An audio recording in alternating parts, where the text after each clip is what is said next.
video today doing a tour of the old F-250, which has now been renamed the F-2020 Super Broken XLT. And I think when you christen a boat, you break wine on it or some kind of beverage. Well, we're gonna finish off a root beer.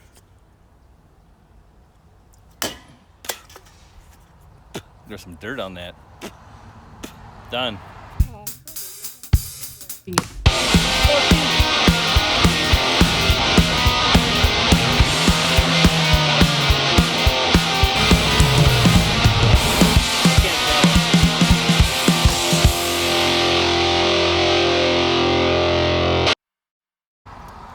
So this is the F-2020. We're gonna do a bit of a tour today, starting with inside.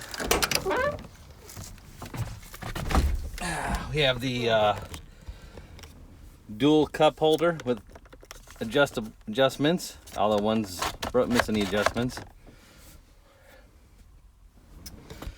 Radio's burnt out. The tachometer doesn't work. Right after I got this, the voltage regulator failed. It had a brand new alternator, voltage regulator, and battery from a auto parts store. The voltage regulator went out. It fried the radio, fried all the lights, fried a lot of stuff, fried the tachometer. So that doesn't work anymore. No radio, that's fried. The door switches are held in by cable ties. They work intermittently. I did take the power window motor apart and rebuild them. So the power window did work for a while, but I don't think it's working right now. And we got a little problem here. This one's broken, so I put a sheet metal screw in there to hold it in, but I think I missed the door panel. No power door locks. In fact, there's no door locks on the driver's side at all. We did take the seat, although it looks filthy. I did pull all the upholstery off and ran it through our washing machine, which my wife just loves having stuff that smells like an outhouse going through a washing machine. Especially when there's an added bonus of being greasy. And actually they cleaned up and smelled good for a while. They probably needed to clean up again. The back seat's actually in really good shape in this. The seat belts all work. There was a cup holder here that I removed. So you could use the middle seat and stack stuff in here. It's got a mismatched body panel there. It's got a brown interior corner cab panels. A little bit of flaking there, and the plastic's kind of deteriorating.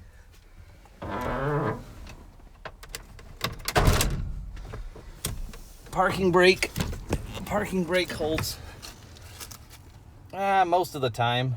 Sometimes it doesn't hold, and they got to squirt some WD-40 on it to lube up the latch. And then of course the turn signal flashers down here fall out from time to time. I'm sure that's normal. That's normal. Of course, the most recent issue is the transfer case. The truck only moves in 4 low. Any other gear, it's just like it's in neutral. It just doesn't move at all. The main problem with this was there's a bar in the steering column that breaks, and somebody decided to bypass that with the starter switch, which is apparently what a lot of people do on these instead of replacing the bar, because you got to take the whole steering column apart. When that was done, of course, there was no fuses added in anywhere. So at some point there was a short, and it fried the main wire harness between the cab and the engine. So all those were bypassed, also without any fuses. So that's a good weight savings there. Make the truck even faster and make it more of a performance vehicle. Of course, it's got the typical headliner issues there, held up by staples. None of those lights work. Dash lights worked at one time but don't work now.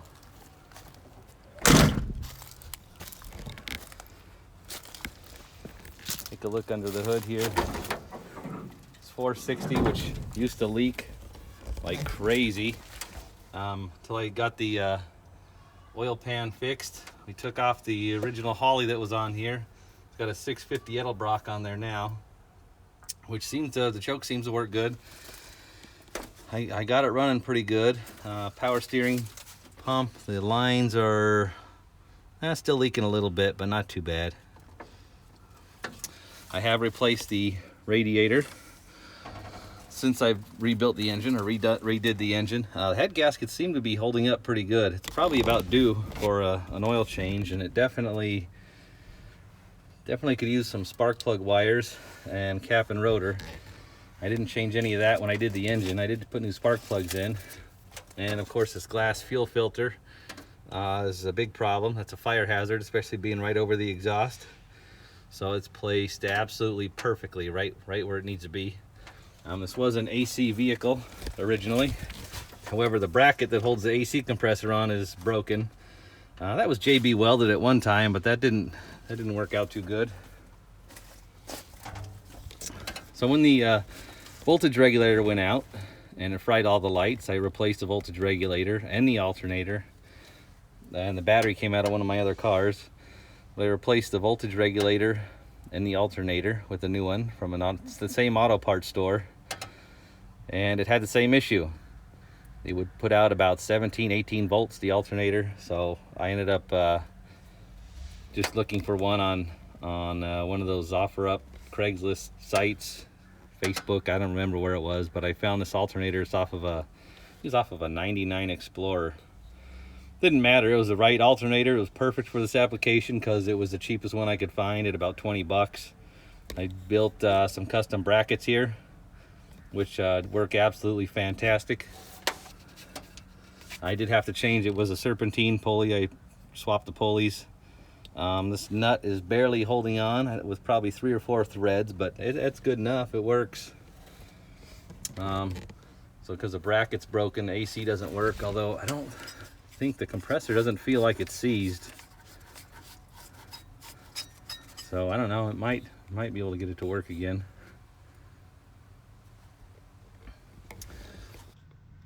This has to be one of my favorite features of the front of the F-250. That's concrete anchors or redheads used as the hardware or bolts to mount the front shock mount. What a great idea that is. That's exactly what I would do if that's what I had lying around. Worked out perfectly right up there above the front axle. On the front end here, I've redone the brakes. All new brakes in the front, new U-joints. Outer U-joints, anyway. Drained and filled this front axle. Painted a lot of this stuff. Same oil filter though, haven't changed the oil filter.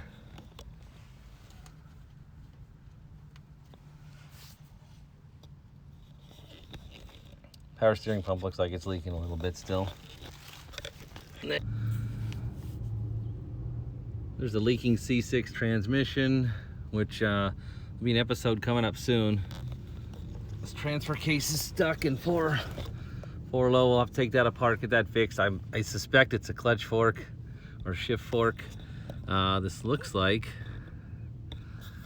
it's been done before. So I don't know, take it apart, see what happened. This was about the only clean, didn't leak, no issues with the transfer case, and now it's broken. See, there's a gasket, there's a pretty new gasket in between the transmission and the transfer case. So I got a feeling this transfer case has been rebuilt, but the transmission definitely needs to be done. We'll pull that out. And the U-joints were good on this. There's the cherry bomb mufflers being held up by water heater safety tape, safety strap.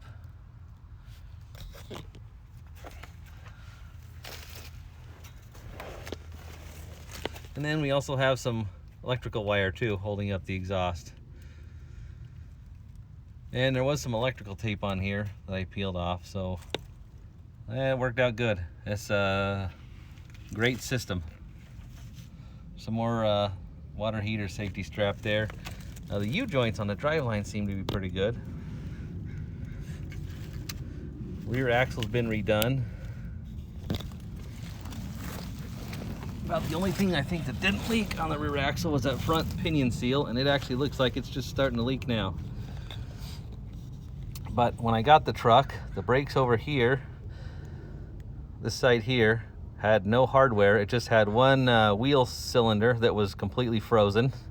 So I guess you didn't really need any hardware. The brakes over here on this side had everything worked in there. So we put new brakes on, drums, changed both wheel seals because they were leaking. In fact, this one here looks like it's leaking again. The one on this side. Cleaned out, redid the rear axle, painted it, although it looks like it's all greasy again. Had to change some of the parking brake cables because they were worn out and broken. A lot of them were broken, so I had no parking brake when I got it. So little by little, these U-joints in here actually look, this driveline U-joints actually look fairly new. So it's had some work done on it. Just needs to be, all of it needs to be redone. I had a brake line here that I had to, it actually rust. I've never seen a brake line rust out, but this thing actually rusted out. It's got some great wire nuts here holding a lot of the electrical that goes to the fuel pump together. We have stuff like this all over the place. I don't know. I don't know exactly what that's for. It looks like a trailer plug. Might be for, it looks like this had a fifth wheel in it at one time. That might be for the fifth wheel. But lots of surprises. Of course, the spiders are just taking over everywhere. So is Mother Nature with the trees. It was a big rust spot here. This whole side of the truck has a lot of rust on it, but it was really bad right there. It's almost like this sat in some kind of lake, half submerged just on this corner. Or maybe there's a leak somewhere and there's a bunch of water sitting down here, but there's a big hole that I patched up with a bunch of sheet metal and primered it up. I should have fixed this big dent right here too, but that adds character. So that is the tour of the F-2020. If you like content like this, seeing people work on junk vehicles, making them run, scrounging up parts, please subscribe to the channel. Hit the bell notifications to get notifications when new videos are posted. Be sure to like and comment below. Have a good evening. Cut the music. So I was doing some research online and found out when you christen a vessel, you need to use a glass bottle full of liquid, not an empty aluminum can. So I've got this great soda called Cock and Bull that we are going to christen the F-2020 in. If I can get it open. Oh yeah, that's good. All right. Now if the bottle doesn't break, it's considered bad luck and the vessel is cursed forever. So I christen the F-2020. Ah, the bottle didn't break. Shh. What am I gonna do now? Now I've got a F-2020 that is forever cursed. Is anyone gonna wanna buy a cursed, eternally cursed F-2020? Cheap? I know that Derek Bieri guy, he likes working on junk, especially cursed, hopeless junk. Especially if it's got a Ford emblem. I don't know what I'm gonna do now. What do I do?